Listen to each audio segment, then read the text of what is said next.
Everyone, welcome back to my channel. This is Pooja. I hope आप सब अच्छे होंगे, मस्त होंगे, जबरदस्त होंगे। जय श्री राम, सत श्री अकाल, सलाम वालेकुम, what you feel connected with. आज हमारा जो नेक्स्ट चैप्टर है वो है वर्क, एनर्जी एंड पावर। तो सबसे पहले हम इसके अंदर वर्क के बारे में पढ़ेंगे। वर्क क्या होता है? Work done on an object is defined as the product of magnitude of force acting on a body and displacement in the direction of force. मतलब अगर हम किसी ऑब्जेक्ट पे फोर्स लगाते हैं और वो डायरेक्शन ऑफ फोर्स में क्या हो जाती है, डिस्प्लेस होती है। ठीक है, जिस डायरेक्शन में हम फोर्स लगा रहे हैं और वो बॉडी क्या हो रही है, डिस्प्लेस हो रही है, तो उसको क्या बोलेंगे हम? वर्क बोलेंगे। If force is acting on a body cause no displacement the work done is zero. ये कह रहा है कि अगर हम किसी बॉडी पे फोर्स लगा रहे हैं और कोई भी डिस्प्लेसमेंट नहीं हो रहा है, तो इसका मतलब क्या है? कोई भी वर्क नहीं हो रहा है। जैसे ये दीवार है, इसके ऊपर आप पूरा दिन लगातार फोर्स लगाते रहो, क्या ये दीवार डिस्प्लेस होगी यहाँ से?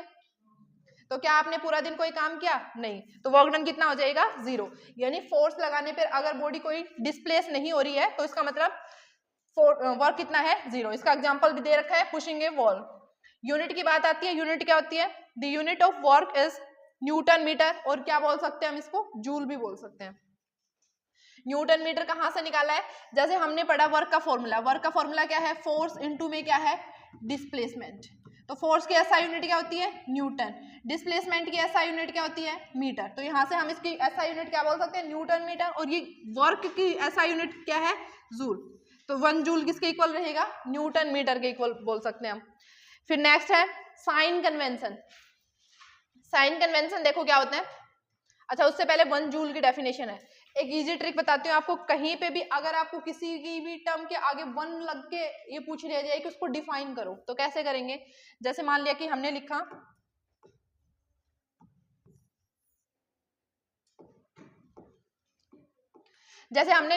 वर्क। वर्क का फॉर्मूला क्या लिखा? फोर्स इनटू में डिस्प्लेसमेंट। और वर्क की एसआई यूनिट क्या है? Joule.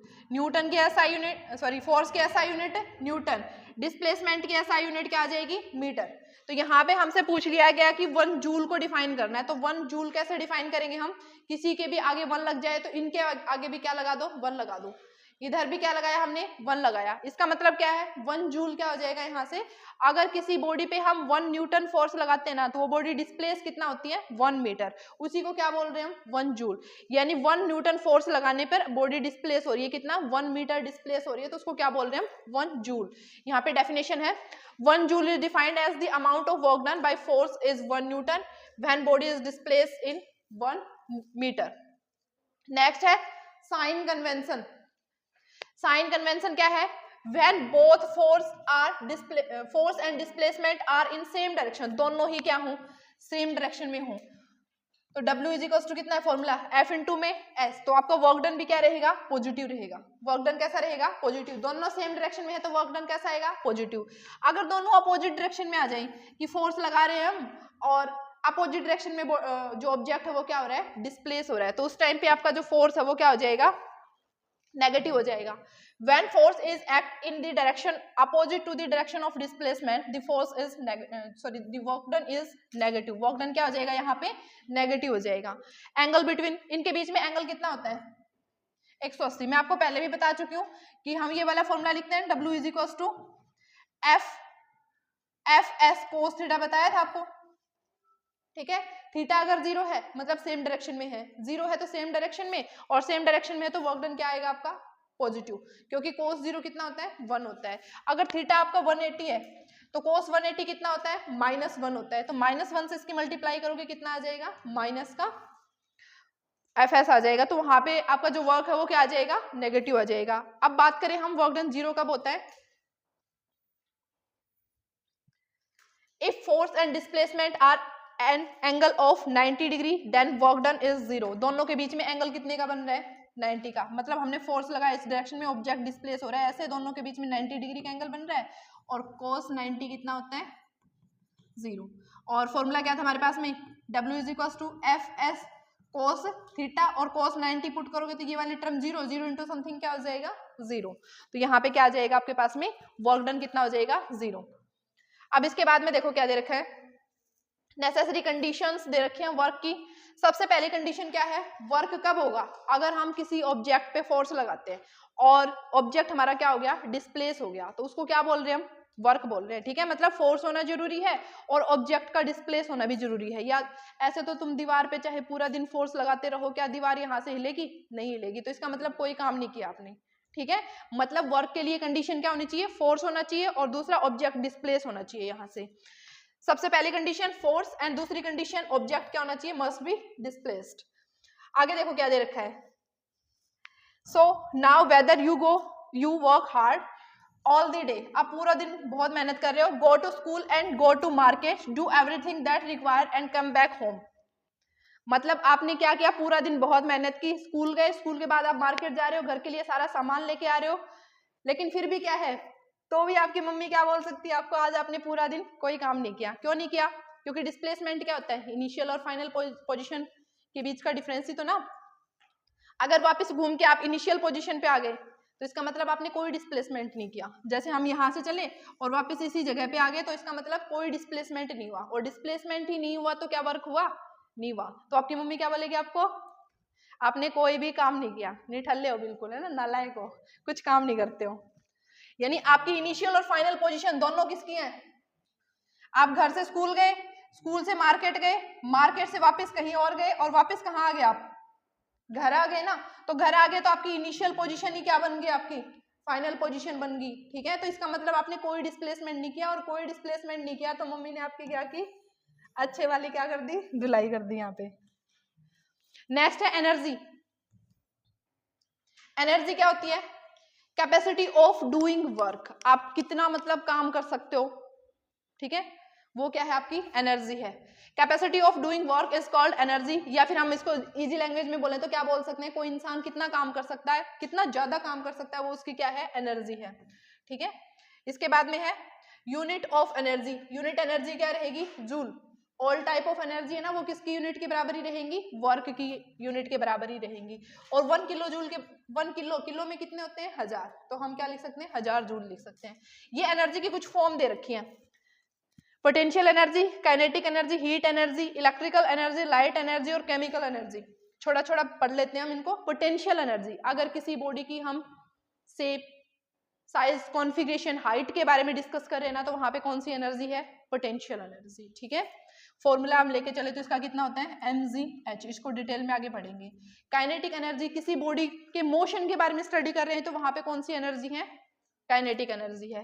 Heat energy, heat energy मतलब हमने ये बल्ब ऑन कर रखा है, अगर हम इसको बंद करके और बल्ब को उतार के देखें, इसके ऊपर हाथ लगाएं तो ये थोड़ा सा हमें क्या फील होता है, गर्म लगेगा ना। तो वहां पे कौन सी एनर्जी रिलीज कर रही है, हीट एनर्जी रिलीज हो रही है। इलेक्ट्रिकल एनर्जी, इलेक्ट्रिकल एनर्जी क्या है, जैसे आपने क्या किया, ये फैन है, हमने बटन ऑन किया, हम इसको कौन सी एनर्जी दे रहे हैं, इलेक्ट्रिसिटी दी है ना हमने, इसको इलेक्ट्रिसिटी दी है तो ये हमें क्या दे रहा है, फिर हवा दे रहा है। तो मतलब वो तो हमें तो मैकेनिकल एनर्जी मिल रही है, लेकिन हमने इसको क्या दिया, पहले इलेक्ट्रिसिटी दी, मतलब इसको कौन सी एनर्जी दी हमने, इलेक्ट्रिकल एनर्जी दी है।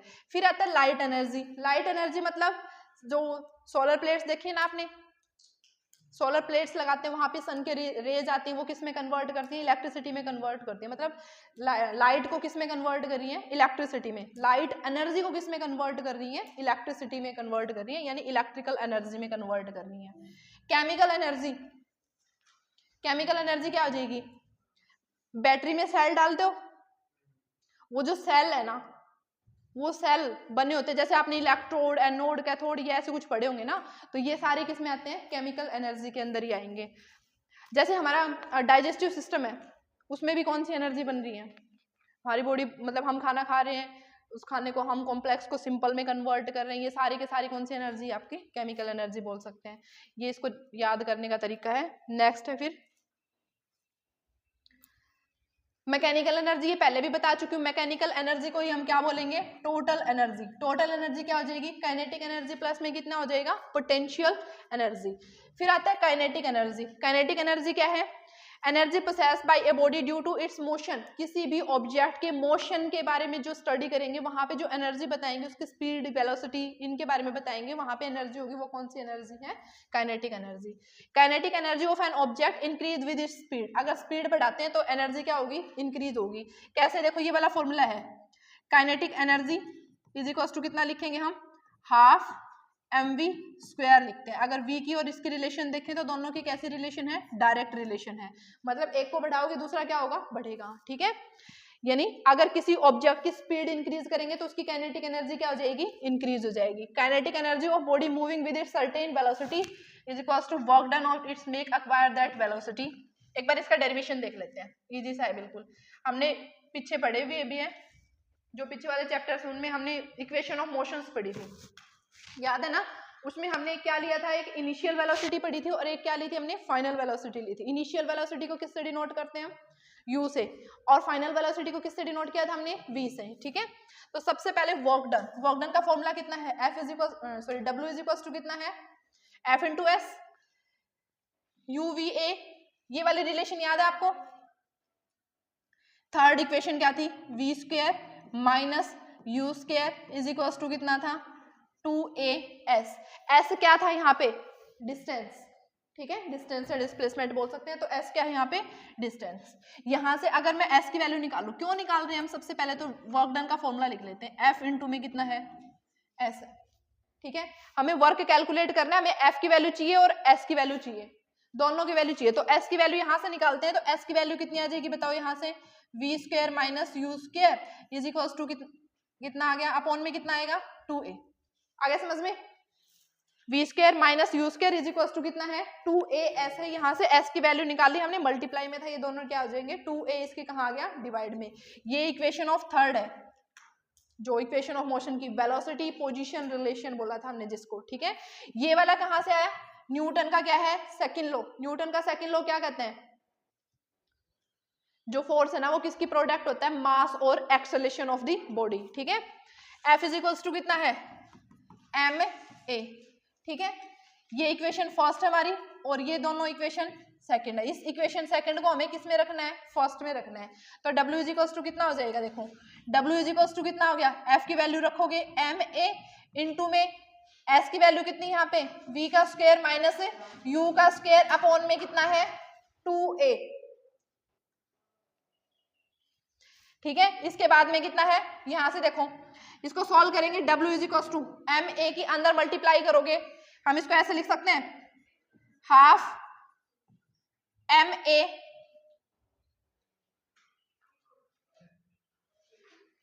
v स्क्वायर, इसको लिख लो ऐसे u स्क्वायर,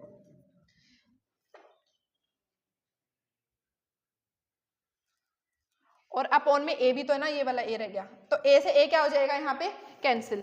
इसके बाद में कितना है, W इज इक्वल टू, हम इसको अंदर मल्टीप्लाई करके लिखें तो half m v square minus कितना आ जाएगा, हाफ m u स्क्वायर। अब ये तो हमने पढ़ा है काइनेटिक एनर्जी, इसमें वेलोसिटी कौन सी आई है, फाइनल वेलोसिटी आई है। यहाँ पे वेलोसिटी कौन सी आई है, इनिशियल वेलोसिटी आई है, ठीक है। अब ये फाइनल वेलोसिटी आई तो हम इसको लिख सकते हैं काइनेटिक एनर्जी फाइनल, ठीक है। माइनस में इसमें इनिशियल आई है तो हम क्या लिख सकते हैं, काइनेटिक एनर्जी इनिशियल। ये किसके इक्वल है, वर्क के इक्वल है, ठीक है। इसको हम वर्क एनर्जी थ्योरम भी बोल सकते हैं। जो वर्क है वो किसके इक्वल आया, काइनेटिक एनर्जी फाइनल माइनस में इनिशियल। अब अच्छा, इनिशियली हम क्या लेके चलते हैं, इनिशियली हमारी बॉडी किस में लेके चलते हैं, हम रेस्ट में लेके चलते हैं। तो इनिशियल वेलोसिटी को हम किस में लेंगे, रेस्ट में लेंगे। तो हमने बोला कि u आपका कितना है, 0, u 0, ये पूरा टर्म इस मल्टीप्लाई है तो मल्टीप्लाई होगा तो पूरा का पूरा कितना हो जाएगा, 0 हो जाएगा। तो हम इसको क्या लिख सकते हैं, W इज इक्वल टू कितना हो जाएगा, half m v square, minus में 0 करो, कुछ फर्क पड़ेगा, नहीं पड़ेगा ना। तो W इज इक्वल टू कितना आ गया, हाफ m v स्क्वायर, और हाफ m v स्क्वायर को क्या लिख रहे हैं हम, काइनेटिक एनर्जी, ठीक है।